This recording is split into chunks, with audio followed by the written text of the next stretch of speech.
Producer and DJ Kenny Carpenter started out as the light operator for the then legendary DJ Walter Gibbons. Kenny was just 17. Now later, he became the resident DJ of the then New York Club of Clubs, Studio 54, and he's got some amazing stories. Now, Kenny has an uncanny ability to take his audience on a journey through the music he plays, and I experienced that last night here in Athens in a club. Now, in this candid and open talk, I think Kenny will take you on a journey through his eventful life, where you'll feel firsthand the positivity of a man that shines through despite, or even maybe because of his own experiences. There's a certain relationship that you develop with your audience. If you're a storytelling DJ, or if you're a spiritual, sensual type of DJ, you know how to pull your audience in. The hardest place to get into in New York City. Steve Rubell comes to the club with Calvin Klein, Bianca Jagger, and Andy Warhol. They all enter the DJ booth. People were desperate to get into Studio 54. They would, I'm telling you, they would have cut off their right arm to get in just for one night. It was so crazy. The only thing that stopped it is HIV. When HIV came, that just destroyed everything. All of the fun was gone. I tell you one thing about DJing. DJing is a constant learning experience. I'm still learning now. The interview with the legendary DJ Kenny Carpenter is up next. But just time to ask you to support this podcast with a like, a follow, or even taking out a membership, which will allow you full access to the back catalogue. And all those interviews can be found on popthehistorymakers.com. Right, let's hear from Kenny.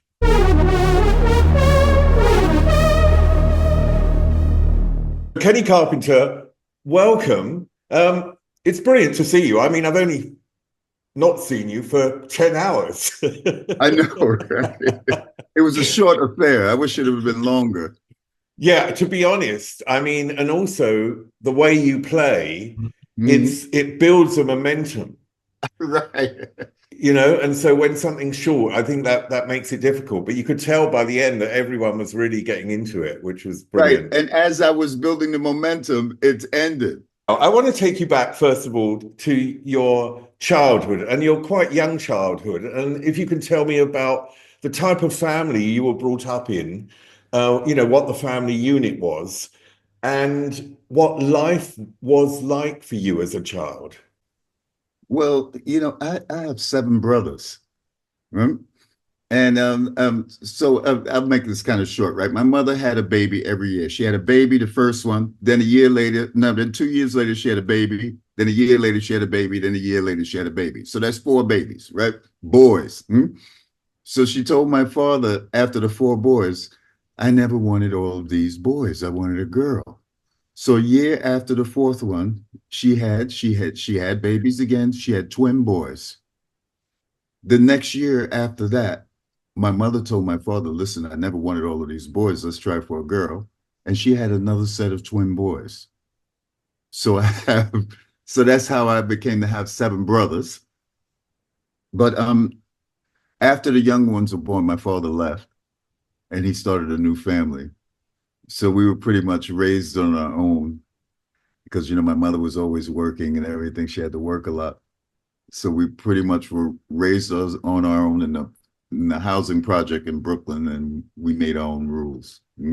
She must have been an incredibly strong woman to be able to bring up, if there were 7 brothers, there are 8 of you. Is that what you're saying? 8 of you? Yeah. So to bring up 8 kids on your own is pretty much unbelievable, especially the circumstances of living where you did.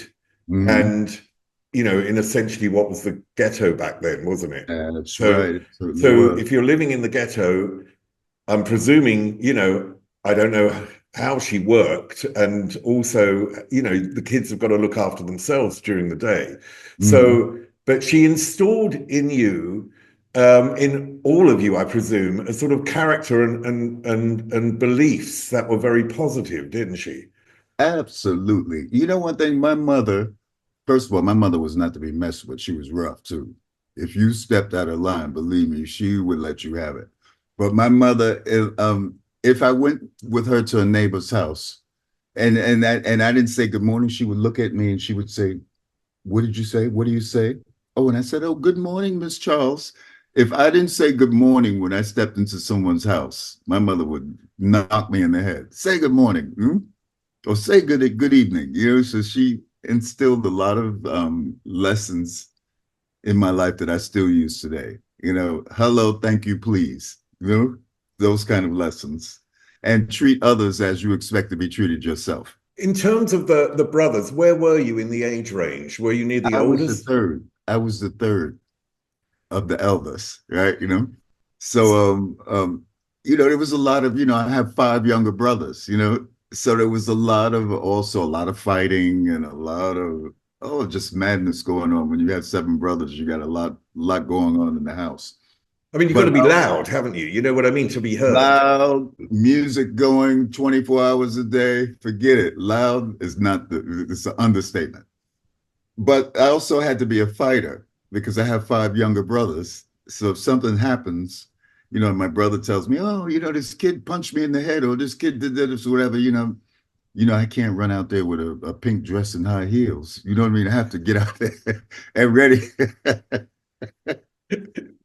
ready to fight. So that part of my character still stays with me, like, always ready for any madness and not taking anything from anybody and not kissing anybody's ass or whatever. That's my character. What music was played at home? What sort of music did your mother like? Well, we like my mother, believe it, my mother liked a variety of music. Of course, she loved all of the Motown and Diana Ross and the Supremes, Four Tops, whatever. But she also surprisingly loved what's his name? Not unusual to be loved by anyone. Tom Jones. Tom Jones. There you go. My mother was a big Tom Jones fan. I think she was attracted to that man. Every time he came on the TV, oh my God, Tom Jones, my favorite. And Not Unusual, she would play that. But also we liked Nat King Cole. Like Christmas reminds me now of the Christmas song, which was played every year. And she liked music. She didn't like my music. When I became a DJ, she's like, "I don't like that music." I mean, one track that I've heard you mentioned was from D. Clark, Raindrops, that your mother liked. And I found that fascinating. I'll tell you why. I mean, it's a great track. But my father was an absent father. He was at home till I was about 13, and then he left. And a track that I loved as a teenager was "Isn't She Lovely" from Stevie Wonder. And the reason I loved it was because Stevie wrote it for his daughter about expressing how much he loved his daughter. And I think I loved it because my father never expressed that love to me because he wasn't around. And when I looked at the lyrics for D. Clark, it's so many raindrops, it feels like raindrops falling from my eyes, falling from my eyes. Since my love has left me, I'm so all alone. And if you think about your mother loving this song, it sort of reflects that your father wasn't there, and maybe you hearing it and liking it was also a reflection of like how you were feeling. Yeah, that's probably true. Every time when I would play the song, I would just cry at the end because there's this thunder and lightning that you hear, this thunder sound, and that would always make me cry. But I think that when my father left, I kind of blocked it out because I don't remember when he left. I remember some parts of when he was there, but I don't really remember him living at home. And I think that I blocked it, that I was so upset about it. I remember once seeing a kid. I was on the train and I saw a kid and he was with his dad, and the dad and the kid were on the train, and the kid was sleeping and laying his head on the father's shoulder. And that made me cry. Why? Because I was thinking, I wish I could feel that close. So I had my father there where I would feel close enough to him to lay my head on his shoulder to go to sleep, like that's never happened. Even though I had a relationship with my father when he left, he had a home. We used to go visit him and everything, whatever, but I never felt that father-son relationship. Never. Oh, that's amazing. I mean, it's Tried and really, I really tried. similar because I went through a lot of therapy. My earliest memories about when I'm 11, 12, when I sort of discovered my father in a car with another woman. Mm, And so I must have blanked off the early part. But I, since my mum died, I found photos of them looking happy together, and mm, also photos where he is being a father to me.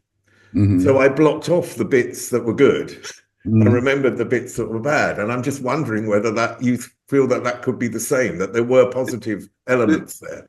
it could have been, but to be honest with you, I don't remember my father ever touching me. Like I don't remember any interaction where we had to touch each other. Where I would most of it was just talking, but it was never felt like I could go to him and give him a hug, if you know what I mean, like that kind of thing. I never felt close to him like that. And even at the end, because he died 5 years ago, my father passed away, and he was 91. But even then, even at the end, I still didn't feel that closeness to him. I think I felt a resentment really because he left more than a closeness as a dad. Also, what's fascinating is that often from our early lives, and a lot of people I've talked to, and it includes myself in this, that the things that happen to us as a child can often give us the drive to be successful in in something. And that my father didn't want a third child. I was the third child. He didn't have a lot to do with me. My mother Mm, told me that. And I end up being on MTV trying to get the love that my father didn't give me mm, by being loved by an audience, which isn't true. You know what I mean? mm. It's like Right, that's the right. compensation thing. And I just wonder whether you sort of look back and thought, oh, that's why I had this career. Well, you know what? To be honest with you, when my father left, and as I became an adult, I found myself trying to find a father figure in my relationships, and that didn't work. You know what I mean? Like that. I thought that I could kind of get that out of a relationship that I had with a man, but it didn't happen. And now, so the love that I sought when I started playing music, that's how I got it. I got the love from my audience. It was a back and forth. I was able to give music and tell stories of music and get feedback from people and love from people that I never really received from my mother and father. Even though my brothers, my mother was quite cold too. You know what I'm saying? Because she was never around. But my brothers, we loved each other, and we grew up. We had a strong love bond that I miss so much. How old were you when you went to your first club? I was 17 years. Well, first club in Manhattan. I don't remember before 17, right? But I know I was 17 years old the first time I went to a club in Manhattan because we lived in Brooklyn. And I had these 8 girls with me. And they were like, because I used to hang out with all girls when I was younger, about 7 to 8 girls. We all went out and we went to this club called the Hollywood, which is on 43rd Street. Richie Kazar was the DJ. And after that club closed at 4 in the morning, someone said there's an after hours club called the Galaxy 21 on 23rd Street, and it stays open until 8 o'clock in the morning. So we said, let's go over there. We went over there. It was like 8 of us or so. We got in. I see the DJ booth. I see the console. And all I could think of is, I got to find a way to get in there. I got to find a way to get into that room because I want to see what's back there. So anyway, Walter Gibbons, who was the famous DJ at that time, I'm sure you know him, and the most famous DJ of his era, DJ and remixer. He liked me. He liked me, right? So he was looking at me from the booth, and I was kind of looking at him, and he was looking at me, whatever. So finally, he says, "Come here, come into the room." So I get into the console, and I'm excited. It's first time. I don't know how I always make it to the console, but I get in there, and he's the console's on the left side, and on the right side there's the lighting, but there's no one standing there. So I start pressing buttons. What's this button for? What's this? And I'm switching buttons, And he says, somehow or another, I had a rhythm. I knew to switch this button on with the lights, with the music, together with the music. And he says, Walter tells me, I like what you're doing. I like what you're doing with the lights. How would you like to have a job working the lights here? I'm 17 years old. I said, oh, okay, right. So the next weekend, I started working at that club. I was the light man for Walter Gibbons at the Galaxy 21 when I was 17. And that was my introduction into the club life, the club world.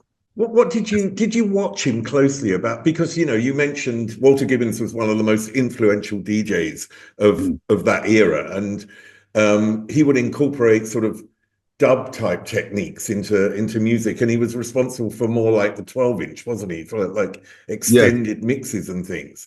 So did you watch him, and what did you notice about what he was doing that appealed to you at that point? let me tell you one thing about Walter Gibbons. You see a lot of the DJs after him, whenever they would do like mashups or edits, they would do it with tape. They would splice with tape, whatever to do. But Walter did it live. He did live looping. Like he could take like a 10-second bit, right, and just keep looping it with the turntable. He was fast enough to get in there to change it, and everything was live. And his music, his remixing. I mean, like you said, the first 10-inch, the first 12-inch. I think that his name may have been on the first 12-inch, and if I'm not mistaken, that was 10% by Double Exposure. That was one of the first 12 inches, and Walter Gibbons mixed it. And not just that, but he did a lot of work with Lolita Holloway. He did all of the early salsa music, and he had an incredible ear, and he knew how to tune the record right, and the EQ and everything was just fantastic. Yeah, Hit and Run was the Letter Holloway, wasn't it? That was Walter Gibbons. Yes. Then there's Happy Song, Rare Earth. And You Are My Love by Sandy Barber. I don't know whether you remember that. Yeah. Yeah, I think he didn't do I Got My Mind Made Up, but he did so many others. I think he Magic Bird of Fire, the Salsa Orchestra, he did that, which was an incredible piece still. Did you watch Also how he dealt with an audience? Because that's something very specific to a DJ, I feel, that they're somehow incredibly aware of the sort of the way the audience work and it works together.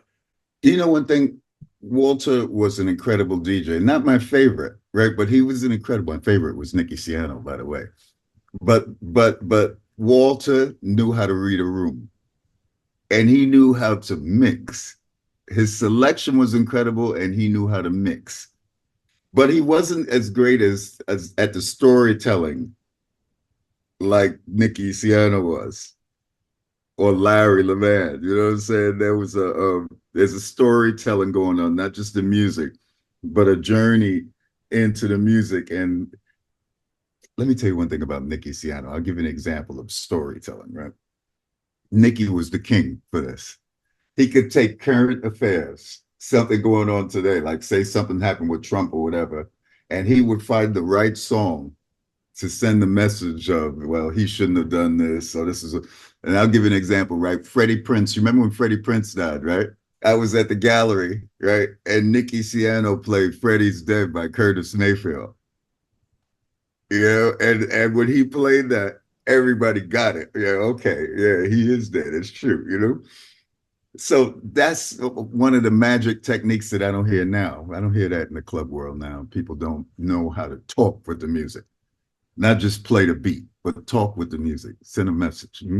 So there you are, 17. You go into this, it's your first night out. You end up meeting Walter Gibbons, and he says, there you go, get on the lights. And you get a job as a light man. Now, you don't have any experience, so I presume it was from feeling. It was from feeling. I had absolutely no experience working lights in the club, none. So how were you with the lights?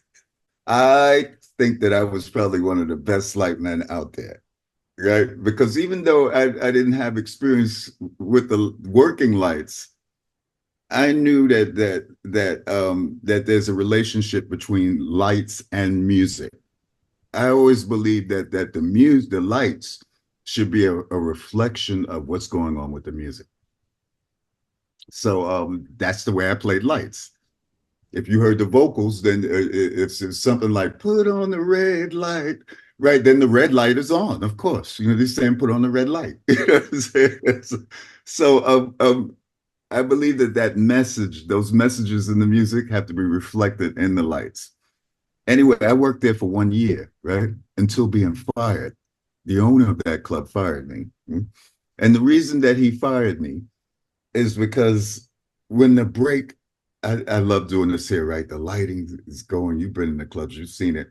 And then the big breakdown comes of the song. So when the breakdown came, I would flash the White House light and then plunge the whole room into darkness. and, and the owner of that club, Galaxy 21, he didn't like it, right? He told me, stop using those White House lights. And he said, if you, he had warned me several times. He said, if you use it one more time, you're fired, right? So as he was leaving the console, he told me that. And sure enough, here came the break. You know what I'm saying? And I flashed those white lights and plunged that room into darkness. And after that, he told me, you're fired. And that became the technique after that. Everybody started doing that. He just didn't understand what I was doing. He didn't get it.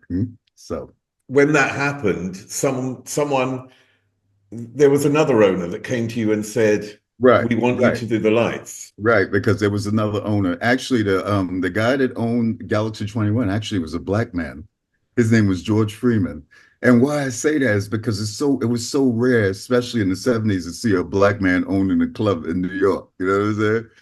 Anyway, he had this other partner that worked with him named Angelo Clemente. You know? And right after I got fired from Galaxy, he told me, listen, I'm opening up a new club on 19th Street and Fifth Avenue called the Inferno, and I want you to come and work for me to do the lights. So I just left there right into something else right away. What was the And Inferno like? it was a two-story loft on 19th Street and Fifth Avenue. And it held about 1,200 people. It's a huge space, you know. But most of the clientele were Puerto Ricans. That club had a huge Puerto Rican following. And so most of the audience was Puerto Rican and black. It was after hours, so it opened. All of the clubs in the 70s and the 80s were after hours. You open at 11 o'clock and you close at 10 in the morning or 9 in the morning. So it was after hours thing. And I worked there for 5 years before going to Studio 54. So tell me about what you learned about DJing when you were in the Inferno and how that actually managed to take you up to being a DJ. When I worked at the Inferno, I still went out to clubs. If I worked on Saturday nights, then Friday nights I went out, or Saturday nights after the Inferno, I would go to like the gallery or the loft, right? So I tell you one thing about DJing. DJing is a constant learning experience. I'm still learning now. I really do. You know what I tell people? I really don't know what I'm doing. It just happens. There's a force that's selecting the next song. So as I was working at the Inferno, I was still going out and I was listening. But Nicky and David Mancuso, those were the two mentors for me. Nicky, I learned how to tell a story, you know. But from David Mancuso, I learned about acoustics, and I learned about what he told me. You know, once I asked him, why don't you use a mixer? And he told me it's not the mix, it's the selection. Right. So those lessons that I learned from both of them, I incorporate into my style now. It's not the mix, it's the selection. So make sure you're playing the right song, even if you didn't mix it in right. Make sure you play the right song. So that's what I learned, and that's what I'm continue learning now. People, when they're in a club, they have an effect on the acoustics, don't they? They So certainly, so yes. tell me about that and how you sort of deal is probably the wrong word, but how you sort of use that. Okay, I'm glad you asked me that because after I played at Studio 54, I played at the biggest club in New York called Bonds Broadway, Bonds International. That was the biggest club New York City had ever seen. Could hold some 5,000 people in that place. Anyway, the acoustics were terrible. The club was big, but they didn't spend any money on the acoustics at all. And if you were in that club and open with no people, it sounded horrible. But get 3,000 people on the dance floor, and that changes everything. People create acoustics. So that was the only way I was able to play in that club, because when I played, it was always full on Saturday nights. And that created the acoustical environment that I need. But acoustics are important still now to me, because you could be in a terrible room that has great acoustics, and you could have a small sound system and it could sound like something massive was going on. Or you could be in a big room with terrible acoustics, big sound system, and still sounds horrible.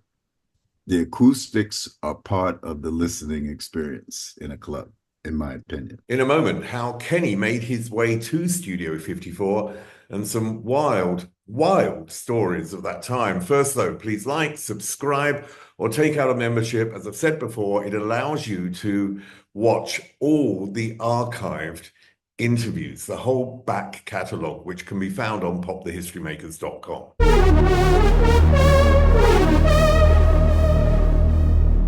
Like, I worked at the club for 5 years, the Inferno. Angelo Clemente, the owner, he knew that I knew how to play music. So DJs would come and go in those 5 years. And every time another DJ would leave, I was like, yo, man, let me play. He says, no, I don't want you to play. He says, you're great on the lights. Stay on the lights, blah, blah, blah, So anyway, Renee Hewitt worked there for about 2 years, 2.5 years at the Inferno. And around 7 in the morning, he would always get a little tired. He's like, oh, Kenny, you want to play for a little while? I want to take a break, blah, blah, blah. Sure, Renee, no problem. So this one night, it's 7 o'clock in the morning, like clockwork, he said, I'm tired. You want to play for a little while? Sure, Renee, don't worry. He went downstairs. When he went downstairs, the front doors opened and in walked the promoters from Studio 54, Mike Stone and his group. They said, where's Renee? I said, he's going up to his break. So I knew somehow or another, I had a feeling that I'm being auditioned. So play like you never played before. And so I played, I did my best set.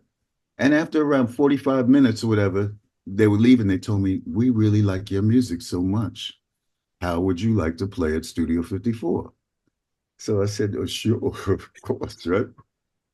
So they said, you got the job. Next week, you start. Next Saturday is your first night. So that was a miracle. I'm going to tell you now, when Renee came back from his break, I said, Renee, listen, brace yourself. I have something to tell you. I said, brace yourself for this.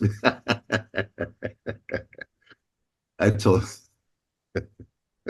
he wasn't happy, I bet. I said, the people from Studio 54 were here and they offered me the job and I start next Saturday, pretty much. Yeah.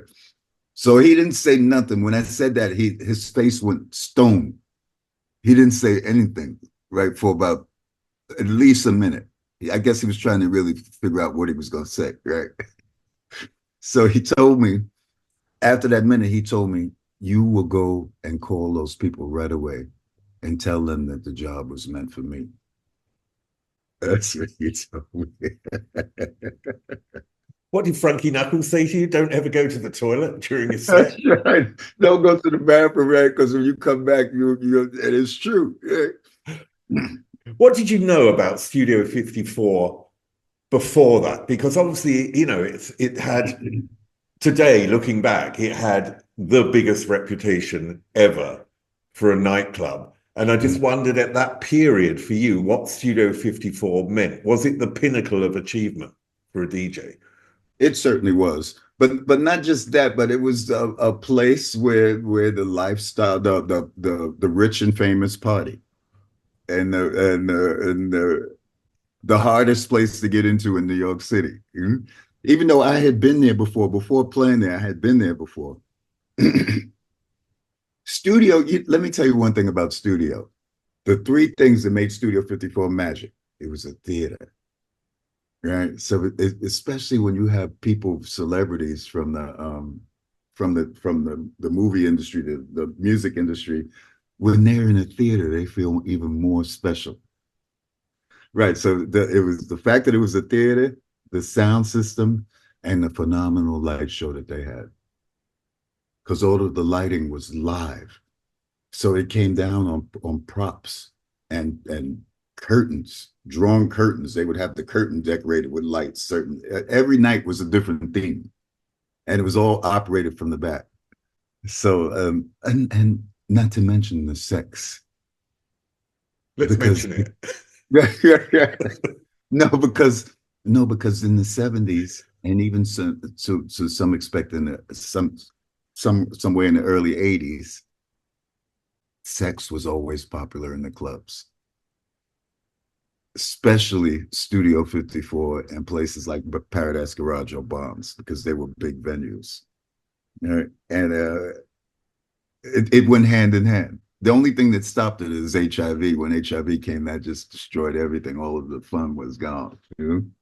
I mean, one thing about that era for me, I want to come to HIV and that side of it and everything, but one thing about that era was that it was an era where, you know, you've got on one side celebrities, you've got Henry Kissinger going to that club, you know, you've Mm-hmm. got politicians, you've got celebrities, you've Name got it. You party name it. people, Who, yeah, but who's you've who? also got heterosexuals and you've got gay people. And it's sort of an era where there was a mix, so a sort of coming together rather than a separation, wasn't it? Well, it was because you know why Steve Rubell, he wanted an eclectic audience. He wanted not just white rich people, you know. He wanted black drug dealers and he wanted transsexuals and he wanted a mix of people. So that's who he let in, you know what I'm saying? But the drug dealers were very important. And they had guests with them too. So that's what made the mix really special. You know, they needed that drug connection. They had to have the drug dealers there. And they were really king of the place. More important than Henry Kissinger or Cher or anybody else was the drug dealer. Yeah. Trust me. So there you are, you get told you've got 1 week until you're actually DJing at Studio 54. Were you at that point intimidated by this idea and how did you prepare? Um, well, first of all, the first thing that came to my mind is since I'm not really a working DJ, how am I going to get enough music to play for 9 hours? That's the first, that's the first thing that hit me. Yeah. So I went and I begged, borrowed, and stole. You understand? I brought what I could with the money that I had. And then I went to every friend and family member. Give me your records. I need these records. Give this to me. I'll give them back to you at some point. Don't worry. So, you know, I got as much music as possible. And I said, well, if I don't have enough, I'll play the vocal and the instrumental to stretch it out. You know what I'm saying? Yeah. So that's the only thing that made me feel intimidated is that I didn't know whether I was going to be able to go for 9 hours and have enough music for that. But the first night I played there, Mike Stone, he had some other DJs waiting. I guess they were really, yeah. He had some other DJs at the club waiting just in case I messed up. How did that make you feel? Hmm? How did that make you feel? Because if you realize I could be replaced any moment, it Right. often makes you nervous, you know. It didn't make me feel nervous. It made me feel challenged. I felt challenged. I was like, well, show them what you got now. You know what I'm saying? You're never going to get on these turntables. You can wait and wait, but you're never getting on these turntables. I'm getting ready to turn it out. You know what I mean? You know, so I felt challenged, but I didn't feel intimidated. I never feel intimidated at a club. You know why? Because I don't see 1,500 people. I don't see 2,000 people. I only see one. I see one party. I see one audience. I don't see thousands. So that's why I don't feel intimidated because I only see one. Was there a moment in that set where you knew, okay, I've got this? Do you know what I mean? It's like, you know, there's Yes. sometimes a moment on stage where you feel, okay, the audience is with me. And there's a moment as a DJ where I'm sure you go, okay, this is it, I'm there. Right. Yeah. And yeah, there was a moment, but that moment was like 6 hours later. You know what I'm saying? That moment was like 6 hours later. And I'm like, yeah, I got this. I'm never leaving this club. Nobody's getting me out this club. Yeah. How did you know you've got it? You know what I mean? There's like, how Um, did you perceive that? I knew I had it because there's a certain relationship that you develop with your audience. If you're a storytelling DJ or if you're a spiritual, sensual type of DJ, you know how to pull your audience into you. You develop a trust with your audience. They trust you. They know that you're gonna play the right next song. Not so much the mix. The mix was never all of that important. It's the selection. You know what I'm saying? I learned that and I use that. You know what I'm saying?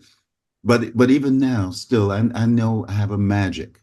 It's a gift. I shouldn't say a magic. It's a gift that I can pull people into me. Even last night, I demonstrated it a little bit, even though it was short. You know?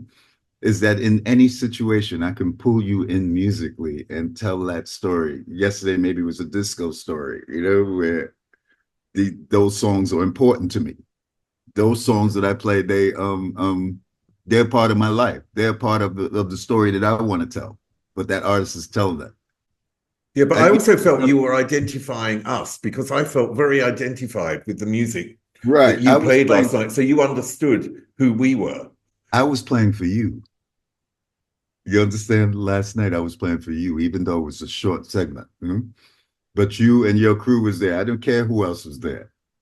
My attention was on you and the other journalist. I forget his name. That was there with his friend.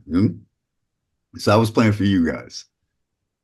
Now, I know how to do that. I'm gonna tell you another thing too. Even in a big club, right? I could find one person that I love, right? It could be 2,000 people in the room, 3,000. But that one person that I love, that knows me, that's with me, I'm playing for them. I'm playing for that one person. I'm not playing for the 3,000. And they all get it. They're all being drawn into it. And they don't realize it. They're drawn into our love. They're being drawn into our love. there's one story that you've told, and I'd love to hear it again because that Studio 54 had a really bad smell. Right. Yeah. Yeah. Okay. Yeah. Actually, I didn't work there at the time that this happened. Oh, was I working there at that time? Yes, I was. Right. I was working there at that time. So anyway, people were desperate to get into Studio 54. I'm telling you, they would have cut off their right arm to get in just for one night. It was so crazy. And so some idiot, right, somehow or another got on the roof and climbed through the air conditioning vent deck. He made his way. I don't know how he got into the deck. I guess he thought he was gonna make it down to the dance floor from there, but he got stuck and he died. Right. So when he died, like for about 2 weeks, it was like, what is that smell? Some smell in the studio. We don't know where it's coming from, but it smells like a dead cat. You know what I'm saying? What? And finally they found it and they found that guy up there, and it was just horrible news. Mm-hmm. More stories of Studio 54 coming up, and we talk about some of the tougher moments in Kenny's life, so don't go away. Now, please like, follow, subscribe, take out a membership where you can watch all the back catalogue of interviews, which you'll find on popthehistorymakers.com.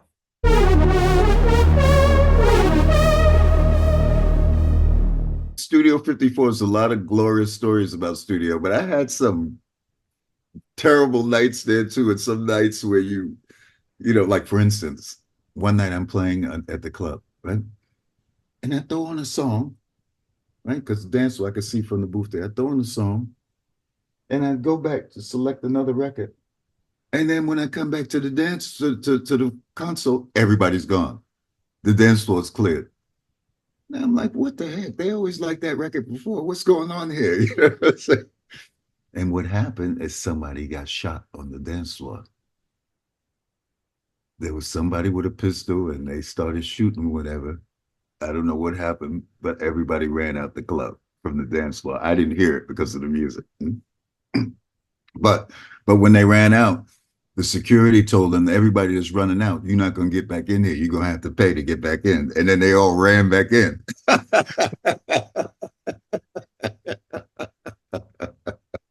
Talking about taking your life in your own hand for a Yeah. party.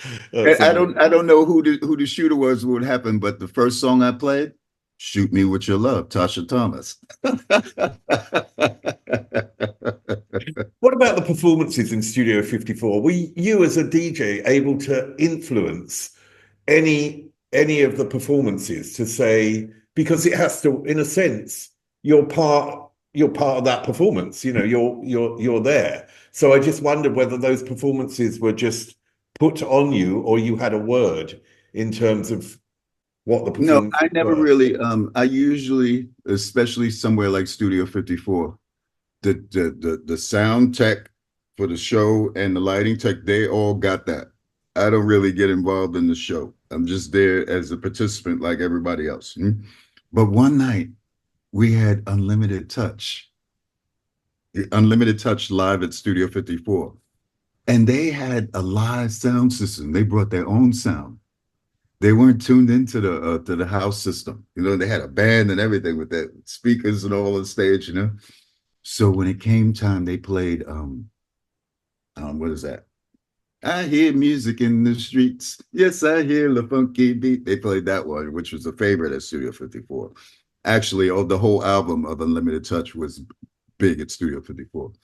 So when it came for the break, right? When it came for the break of the song, I tuned the record. I kind of like mixed the record in what they were doing and turned the live sound up, right? The system, right? Because the system that they had on stage was nothing compared to the house system. And when I turned that up, everybody screamed, right? They were like, "Oh my God," right? And the group was like, "No, no, please don't do that." And in terms of, you mentioned the audience and the audience really, like sometimes really going for it and being into something. Could they also be incredibly not into something? Absolutely. Right. Yeah. I was always very careful with my selection, but they didn't like everything I played. Sometimes I played something that they didn't like, but they didn't all walk off the dance floor or whatever, but they would have a way to let me know it, that they didn't like something. They would stop dancing and just kind of look up at the booth like, "Kenny, why? Why are you playing this thing? Why are you playing this?" Yeah, so but some DJs had it harder. Larry Levan. I remember Larry Levan, when he would produce something that people didn't like and he forced it upon them, they would walk off the dance floor and not return until he plays something that they like. And I tell you another thing about the crowd in the 70s and 80s, they were a rough crowd too. If they didn't like your music or they didn't like your performance, they booed you. I'll give you an example of that, right? Evelyn Champagne King performed at Studio 54. And she had recorded this album called Music Box. I don't know if you heard it. Yeah. It was one of her most dreadful albums. That album was terrible. So she opens up at Studio 54, packed house. And one of the first songs that she sings is one of the cuts from that Music Box LP. Anyway, when she sang that, everybody walked off the dance floor. I'm telling you, it was like 20 people standing there after she sang that song. And when she finished with it, she was like, "Well, since she didn't like that one, I guess I better just go on to the hits." And then she sang whatever, one of the big hits, and they all came back or whatever. But that's the way people used to be the audience in the 80s. They were rough. They would let you know it. Because Studio 54 was such a focus at that point, if you played a track, you could make an artist, couldn't you? You could actually. I could break an artist, and I Yeah. did, and I did. Who What's the did you name? break? Huh? What's the name? I want to thank you, Alicia What? Myers. I want to thank you, Heavenly Father, for shining your light on me. Have you heard that? Would artists actually then um, approach you to try and get their music on your playlist, as it were? Well, this is not about Studio 54. This is about Bonds. Because really, Bonds and Studio 54 for me were intertwined because I left one and went right into the other. But anyway, one night Kurtis Blow arrives.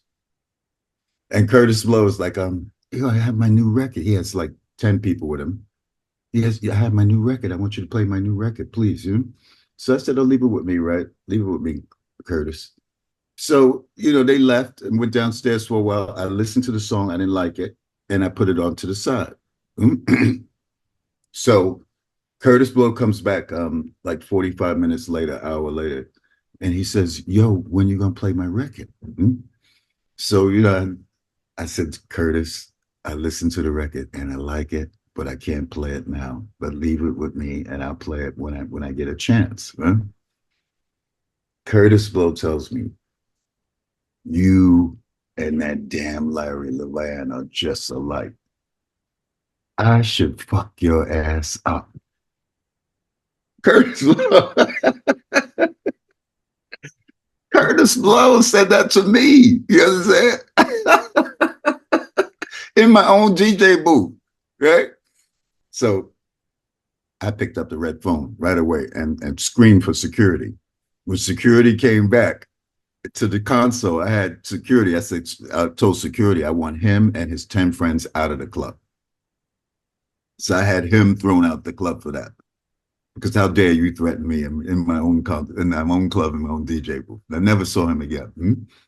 But there's a lot of songs that I broke personally, and that many other DJs broke too, because we were, if I was breaking a record, then most likely Larry Levan was on it too, because we kind of shared the same audience and pretty much a lot of the music too, except for what he produced exclusively. Going back to Studio 54, there was a period when Steve Rubell and Ian Schrager were in prison, and then they come out of prison. So how did the club change when they went into prison, and how did it change then afterwards? When I played at Studio 54, that was after Steve Rubell and Ian Schrager went to prison. And why did I play at Studio 54? Because they had a black promoter. They had a black gay promoter named Mike Stone.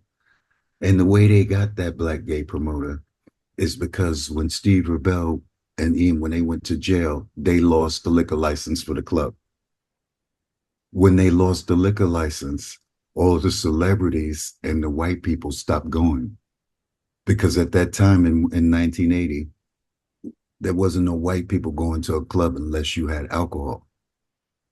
But the story was different for black people, because we don't need alcohol in the club. We came from the non-alcohol generation of the Loft and Paradise Garage. We didn't want alcohol in a club, but we felt like alcohol was forced upon us by the establishment, right? So when I worked at Studio 54, there was no alcohol. There was only a juice bar. And that's why it was successful, because people came there and it wasn't alcohol in their mind. People came there just to dance. Now, I worked there in October. I started working there on my birthday in October 7th. Somewhere September or October, right? Steve Rubell and Ian Schrager got out of jail. I was still working in the club. Steve Rubell comes to the club with Calvin Klein, Bianca Jagger, and Andy Warhol. They all enter the DJ booth.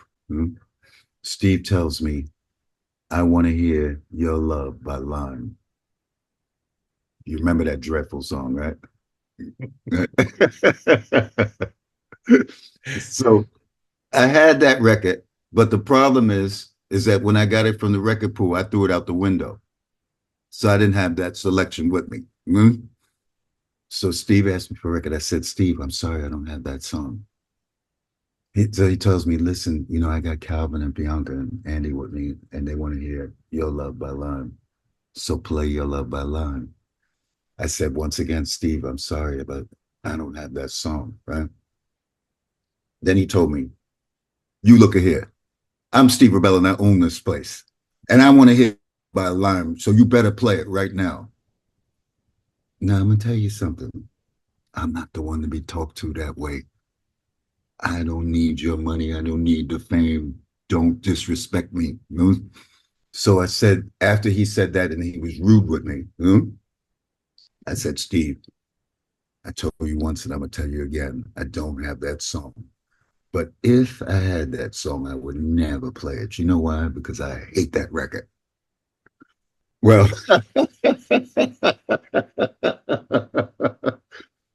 well, Steve gagged, right? Because he's so used to people kissing his ass that he was so surprised that I said that. He didn't expect that. And he had no power to control me because I wasn't working for him. I was working for the promoter. You want to get rid of me, get rid of the whole promotion staff. You want to get rid of me, but you're not getting rid of me from this club. Anyway, so he got mad. Him and Bianca and all of them, they all stormed out the booth. The next week, Steve Rubell hired the band live, had hired them flew them in from Canada, and had them perform at the club live and sing the song that he wanted to hear, Your Love, live on stage. And then he just stood at the console. He didn't come in the console. He just stood there looking at me like that. So I paid him no mind, really. I paid him no mind. But the surprise to me is that the audience loved it. That they knew I would never play that song, right? But I was surprised that when that group performed that song live, that they loved them. They gave them. So that's what was shocking to me. If I played that, they surely wouldn't have liked it, but they liked the performance. So you just never know. I mean, you mentioned earlier about drugs and the drug dealers being a very integral part of Studio 54. And, you know, I've been through, so have I. Drug phase in my life and come out the other side. And I presume you were into drugs at that point as well. How far did that go with you? Because it's something that at the start, for me, it seemed like this is a lot of fun. And then when my life wasn't going too well, it became a sort of accentuation of the bad bits. And so it changed. And that's when I realized, oh, this is not what I need. Okay, I'll give you a quick rundown of my drug story, right? Yeah. When I started in 17 working in the clubs, I was doing a lot of drugs too, because I was exposed to drugs. I was doing it like not just coke, but volumes and black beauties and all. I was experimenting with a lot of different clubs from the time I was 17. But by the time I started working at Studio 54, I had several drug dealers, right? They never brought drugs, but boys, I would have 5 drug dealers queuing up to give me a package at the beginning of the night. Here, Kenny, this is for you. Always coke, by the way, cocaine. Here, Kenny, this is for you. Here, Kenny, this is for you. Here's a little package for you, right? And I was having a good time. I mean, I was coked up all the time. I thought that I was handling it right. You know what I'm saying? I thought that I was doing good. You know what I mean? Anyway, that went on into Bonds. So for years, I've had these drug dealers giving me coke. But by the time Bonds closed and I found myself working at smaller venues, I had to start buying my own drugs. That's when things got complicated, is that I didn't have the people waiting online to give me coke anymore. Anyway, fast forward, I was still doing coke. I didn't realize I had a problem. So I left Bonds in 1981, still doing coke and everything. But then in 1985, my mother died. And when my mother died, I started smoking crack. But I didn't realize, I still didn't know. I didn't know I was a drug addict. During all of this time, all those years of getting high, I never knew that I was a drug addict until I met this guy, right? Because during 1985 to 1990, I started smoking crack. And I stopped playing music for 5 years. I gave up playing music and I had to get a regular job. I was working for Lane Bryant, which is a women's wear company. 9 to 5. I had a 9 to 5 job. So anyway, there's this guy that sells peanuts on the corner. I was kind of attracted to him. His name is Bob, good-looking black man. So I would always chat him up on the corner, whatever, blah, blah, blah, right? So so one day he told me, he says, I'm a recovering drug addict. I said, really? I told him, yeah. I told him, well, I smoke crack every once in a while, but I don't have a problem with it. I mean, I'm handling it, you know? He said, really? He says, well, he says, listen, I'm gonna give you a telephone number. And if you feel like you have a problem with drugs, right? You can call these people and these people can help you. Hmm? So after that guy told me that and he gave me that number, that was the change. Because every time when I smoked, I would ask myself, I had the number in front of me. I'm still smoking, but the number's there on the table. And I'm smoking and I would ask myself, Kenny, are you addicted? I would just ask myself, are you addicted to this? And the answer always came back, yes. Answer myself, yes, you're addicted to this. So I called the number. And what's the number? The Narcotics Anonymous helpline, right? I called the number, right? And they invited me to a group meeting. And once I went to that group meeting, I told myself, you know, I'm going to stop this once and for all. I saw, no, it didn't happen that easy like that. But there was some stumbles along the way before I almost lost my job. I'd stay away from my job for 5 days and I had to come back and fess up that I was a drug addict and all that. They wanted to put me in rehab. It didn't happen, right? So I started doing the group meetings and everything. I did those meetings for 10 years and I stopped coke in 1990 and I never touched it again. Never. But I did the group meetings for like 10 years and I hired a psychotherapist, right? I didn't have money to pay anything. I didn't have no psychotherapy money, right? But he told me, if you walk my dogs every day, I'll give you the therapy for free.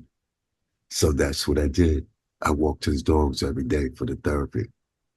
And after that, that's what helped me, what got me out of my drug addiction. And once I'd stopped in 1990, when I started to go to the meetings and everything, my whole future, my whole life came back double. Came back to something I never thought it was possible for me to regain the reputation that I have and to start working again, but I did. I mean, you connected this in a sense. Okay, your mother died, and then you started taking crack. Now, when our parents die, and this happened to me when my mother was the second parent that died, and I think the mother was the most important person, obviously, for me and for you in your life.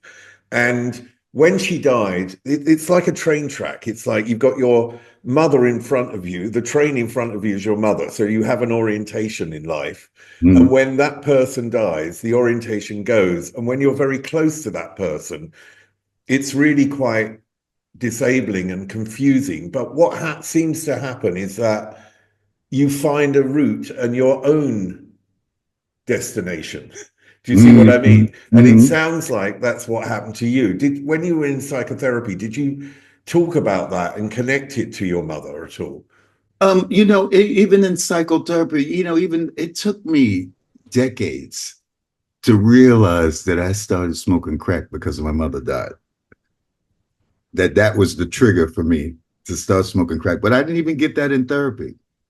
In therapy, I went through a lot of talking about my childhood, a lot, whatever, but I really didn't deal much with my drug addiction in therapy, even though that's what I went there for. I felt more comfortable talking about my drug addiction in group meetings because those people were able to identify with me more than my therapist about what, you know, why I smoke. You know, I still suffer from addiction, you know. Even though I don't do the drugs, I still suffer from addiction because addiction is a mental disease. And the drugs or whatever you're taking, whatever you're addicted to is just a symptom of your addiction. But it's not really, you know, you could be addicted to anything. I learned that. You know, even now I'm still learning you can be addicted to anything that makes you feel good. Put it that way. You could be addicted to anything that makes you feel good. One thing you mentioned earlier was HIV, and obviously we're the same age, we're both gay. We lived through an era where we would go to clubs and people would sort of, in my view, people would sort of disappear, and then I'd find out that they died 6 months later. And this sort of progression it was a terrible thing because it was a generation was wiped out in a sense. And I remember I went to a gay club in the 80s for a couple of years, and in the 90s I went back to that club to do an interview. The club didn't exist anymore in the sense of what it was, but the owner was there, and I said to him, "Oh, I love that club. Why did you close it?" And he said to me, "Everybody died." Oh, And um, you mentioned earlier about your brothers, and I wish they were here. And HIV, AIDS affected your family, didn't it? It not only affected a lot of people around you because of Studio 54. my brother died. One of my brothers died. But anyway, go ahead. Yeah, no, tell me about that and how you experienced that period in terms of this, horrendous virus. You know what? I'm gonna tell you one thing. The first time I heard about AIDS was it was about 1985, right? 85, 80, 84. There was this artist named Keith Barrow, right? And he had this song on Columbia called Turn It Up. And he was one of the first ones that people were talking about that had the virus, right? So he had a performance at the Paradise Garage. And, everybody was there. And when we saw him, we were like, oh my God, because at that time they were calling it just like the gay disease, when it first came out and everything, And when we saw him, he had lost so much weight and he just looked like a skeleton up there on the stage, And that was really my first experience to see how this disease was affecting people, you know what I'm saying? And what the symptoms looked like. So anyway, like you said, we're the same age. So you've been through, tens of, maybe more than 100 people that I know personally died. You know what I'm saying? But the worst of it was two lovers that I had, and the end for them was really bad because, as you know, right, once you were diagnosed with HIV, it was like a death sentence. You could be dead in 3 weeks from being diagnosed. You were gone. So I'll just tell you about my brother, right? My brother was in supposedly straight now, you know what I'm saying? But he was in he was in prison. And when he came out of prison, this was early 90s, right? When he came out of prison, he was HIV. So him and I, we sat down. He said, "Kenny, sit down. I want to have a talk with you." He says, and I'm gonna tell you, he said, "I got HIV when I was in prison, but," he said, "and I'm not gay." He said that I'm not gay, but when I was in jail, I had a lover. So I was like, well, wait a minute. I had my calculator out after he said that. I had to pull my calculator. You're not gay, but you got a lover. Wait a minute. No. Let me add this up.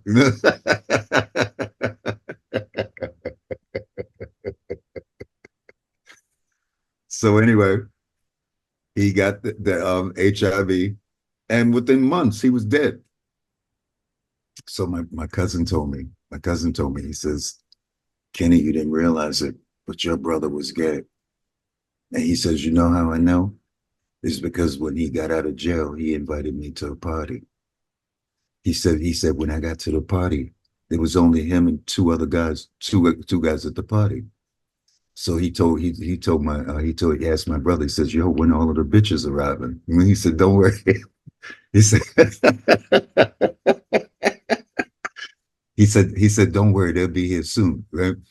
Then my cousin said that he saw my brother kissing one of the guys at the party, right? And he told my cousin, he said, "You see my friend that's with the other friend of mine? He likes you," right? So my cousin said, told him, he said, "Listen, I got to go down and put some more money in the meter for the car. I'll be right back." Okay. That'll trick.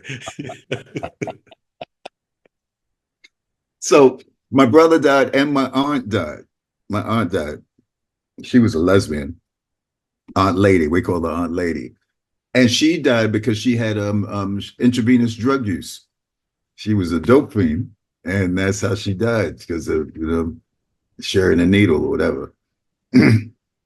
But you know, I could tell, I could like sit here for an hour telling stories about people that I know that died from HIV because it was terrible. And to be honest with you, when COVID started, it kind of brought it all back in a sense. It wasn't like HIV, but it's like this death experience again. Here I am, somebody that survived the epidemic, and now I'm going through a pandemic as well. How did I know that this was going to happen in my life? You know what I'm saying? And what am I going to do to protect myself now from this? So all of that COVID just kind of brought it all back. The pain and the suffering, the misery, all of that just came back, but not on a scale as grand as what HIV was. HIV was something even more dreadful. I just want to get on to where you are today, because at one point you left America and decided to come to Europe, and you live in Rome today. Why did you decide to leave America and choose a life in Europe? I left America in 2001. And one of the reasons that I left was after September the 11th. Because when those buildings came down, I didn't believe it. I don't believe the narrative that the American government told about those buildings falling. I believe that 2 planes hit the big ones, but the other one, the 50-story building that just collapsed like a pancake, only a small fire burning on 3 floors or whatever, that wasn't possible. So I wanted out after that, but not just that. I don't like flying. I am not a happy flyer. I'm telling you. And I didn't like, because I was working more in Europe than I was in America. So like every 3 weeks, whatever, I was New York, Greece, New York, Italy, New York, London, New York, and I just got tired of it. It's like, I can't do this. I had a panic attack on Swiss Air. I think they banned me from Swiss Air after that because the panic attack I had was so bad. You know what I'm saying? And it was a funny one, really. Just imagine this. I'm in first class. I'm in row number 1, 747. Everything's going well. I had both tables open, all the amenities, the grilled shrimp, the nuts, the rum and coke, everything on 2 tables. And the plane goes zoo. You know what I'm talking about, right?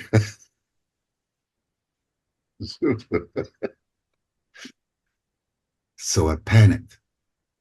I grabbed my hands onto both of the tables like that there, and I was holding on, and the plane just seemed like it was doing that little rock or whatever.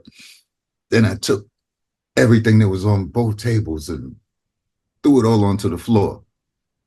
This is so I could have more room to hold on to, you know what I mean? So I'm like, Then I turned around. Imagine, I'm in row number 1 now. I turned around and I looked at all of the passengers behind me, and I said, we're going down. We're going down.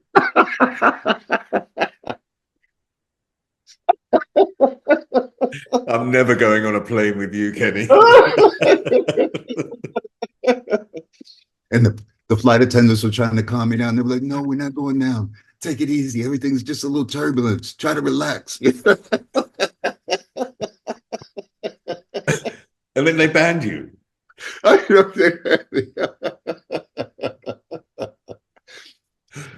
You see, so that's why I moved to Europe, because I didn't want. I can't. I don't know how Louis Vega and all them do it. I had Louis Vega. He lives on a plane, everything, but I don't like flying. And when turbulence starts, it makes me nervous, especially turbulence. So those are the 2 reasons. But now I don't want to go back. Of course, I have to go back, but I want to go back to food. The food in America and the food in England too is shit. America and England got 2 of the worst food ever. It's processed and fattening. And if I go, every time when I was in New York in August, I was there for 3 weeks. And my stomach, I could feel my stomach knocking every day. Where is my Cornetto Cafe Latte? Where am I? You know what I'm saying? Because every morning I got to have my Cornetto Cafe Latte, and I can't have that when I'm in the States. So I don't want to go back. I'm telling you, I want to live in Europe for the rest of my life. Well, I think it's brilliant that you live in Europe. I think it's really wonderful that you have got your life to this point where you're healthy, you're working, you're still successful. And what I want to thank you for is that you've had an immense contribution to popular culture. You know, DJs make an immense contribution, I believe. And last night I had a taste of that. I want to see a 10-hour set. Oh my God. Well, I hope that you will come. You know, I'm going to England because I have some new people that are representing me. And they actually Tim Lawrence used to work for M2S. I don't know whether you know him, but he started a new agency. He started a new agency, and I'm going to start coming to England more. As a matter of fact, I'm booked in February and March. I'll be in Manchester. Kenny Carpenter, listen, thank you so much. Your stories are amazing. You've had an absolutely incredible life, and I love the fact that you're such a positive, warm, charming, kind, and still very good-looking individual, Kenny. Gotta say it. So, anyhow, it's lovely to see you, and I hope to see you again. All right, Kenny. So. Thank you very much. Up there is an interview I recommend. Down there is where you can find all the podcast interviews, and here is where you can connect.